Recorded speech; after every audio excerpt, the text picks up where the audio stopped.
Go ahead, sell me this pen. Today I'm going to teach you how to sell anything to anyone, anytime.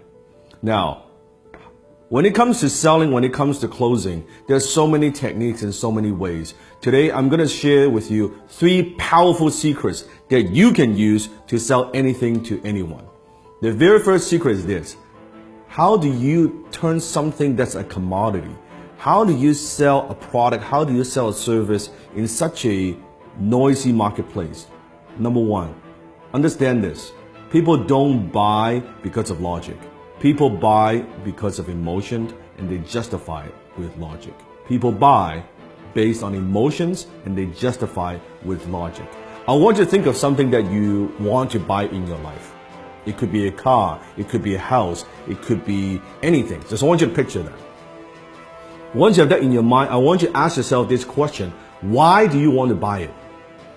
Why do you want to buy that particular item? Why do you want to own that item? Why is that? Maybe it's a new suit, it looks good on you. Maybe it's a new dress. Maybe it's a new car. Maybe it's a new house. Maybe it's a vacation. But why do you buy it? I want you to dig a little bit deeper. If you peer through the layers, I think you'll realize you are buying emotions. Maybe you buy the item because of greed. You want to make money or you want to save money. Or maybe it's because of generosity, that by buying this item is going to help other people. Have you noticed sometimes even there are companies out there, if you buy this particular product, they're going to donate a certain amount to charities? Maybe you buy because of generosity.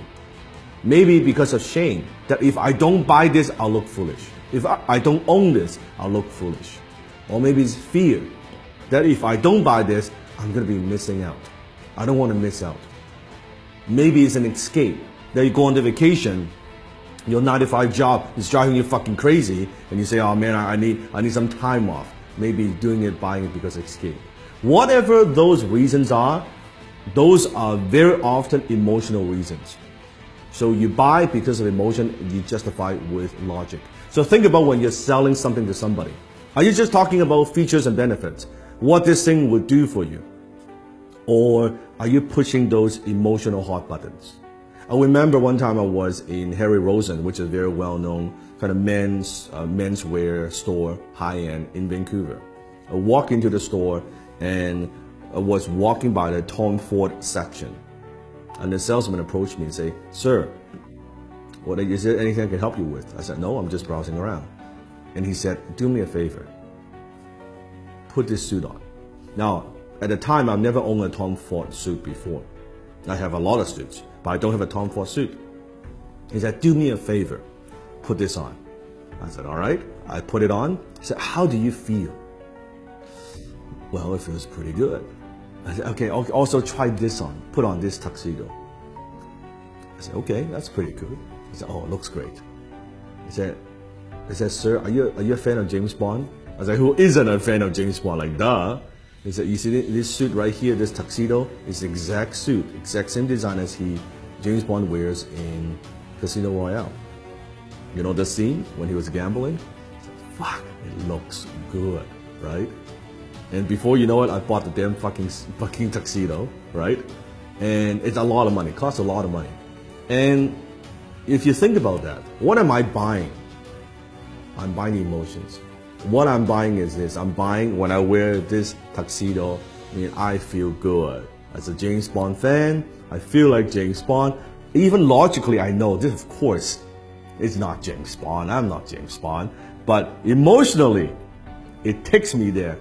This is cool that I own, I wear the same tuxedo, the same fit, right? The same everything. And then he upsold me on the damn, like the shirt and the cufflink, the whole 9 yards, right? That's what I'm talking about. People buy because of emotions and they justify with logic. You have to understand that. Don't push your products. Don't just push your services. Don't push the features and benefits. Think about what are those emotional hot buttons that you're pushing. Number 2, people don't buy their way into something. They buy their way out of something. It means people very often, they're buying something because they have a problem they want solved. They want to buy their way out of that problem. People don't buy the drill. They want a hole on the wall. So what is it that you are helping them solve? What problem? What is it? What is that thing? You have to understand. So I always say the amount of money that you make is in direct proportion to how deep you understand your marketplace's pain. The amount of money you make is in direct proportion of how deep you go, how much you understand your marketplace's pain. So you have to understand what it is, what are the pains that people have, and how can you help them relieve some of that pain. So think about that. Number 3, people don't buy products and services, they buy stories. Because when there are so many choices out there in the marketplace, on the internet, any product that you want, there are hundreds and hundreds of choices. How do you stand out? How do you add emotions to a commodity, a pen? What's the difference between a $2 pen like this or an $800 Mont Blanc John F. Kennedy limited edition exclusive pen? $800 pen. It's the same pen. It has the same functions. Story. When you add story to an item, suddenly when you add the John F. Kennedy, the president's story attached to a brand, to a logo, it is 10 times more valuable. It is 100 times more valuable. It is 300 times more valuable, that particular pen. All because the story, you write the same. A $2 pen you can write too. That's the difference. So think about what's the story. How can you inject stories into everything that you do? Maybe it's an origin story. How did you get started? Why do you do what you do? What are also stories of your customers?